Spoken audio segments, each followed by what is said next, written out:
സുഹൃത്തുക്കളെ നമസ്കാരം. എൻ്റെ എല്ലാ സബ്സ്ക്രൈബേഴ്സിനും വ്യൂവേഴ്സിനും നല്ലൊരു ദീപാവലി ആശംസിച്ചു കൊള്ളുന്നു. നാളെ ദീപാവലിയാണ്. ദീപങ്ങളുടെ ഉത്സവമാണ് ദീപാവലി. നിങ്ങൾക്കറിയാം, ദീപം പ്രകാശത്തിൻ്റെ അടയാളമാണ്. ഇരുളിൽ നിന്നും പ്രകാശത്തിലേക്ക് നയിക്കുന്നൊരു ഉത്സവമാണ് ദീപാവലി.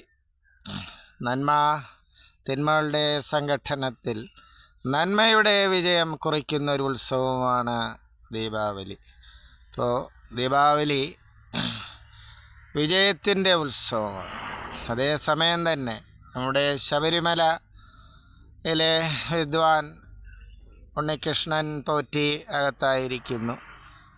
കന്യാകുമാരി ജില്ലയിലെ തന്നെ തിരുവട്ടാറിലെ പ്രസിദ്ധമായ തിരുവട്ടാർ മോഷണ ആദികേശവ ക്ഷേത്രത്തിലെ ആ മോഷണ പരമ്പരയിലെ കുറ്റവാളികളെ വെറുതെ വിട്ട കാര്യവും നിങ്ങളും ഞാനും മാധ്യമങ്ങളിലൂടെ അറിഞ്ഞു. അപ്പോൾ ഏതായാലും നന്മ മാത്രമല്ല, തിന്മയും നമ്മുടെ നാട്ടിൽ വിജയിക്കുന്നു എന്നുള്ളത് നിങ്ങളെയും എന്നെയും പോലെ മനസ്സാക്ഷിയുള്ളവരെ വേദനിപ്പിക്കുന്ന കാര്യമാണ്. ഏതായാലും വൈകിയാണെങ്കിലും തിന്മയ്ക്ക് നാശം ഉറപ്പാണ്. തൽക്കാലം വിജയം തിന്മ നേടുമായിരിക്കാം. ഏതായാലും വീണ്ടും എൻ്റെ എല്ലാ പ്രേക്ഷകർക്കും, സബ്സ്ക്രൈബേഴ്സിനും വ്യൂവേഴ്സിനും നല്ലൊരു ദീപാവലി ആശംസിക്കുന്നു.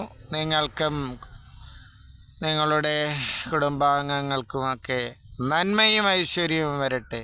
നന്ദി, നമസ്കാരം സുഹൃത്തുക്കളെ.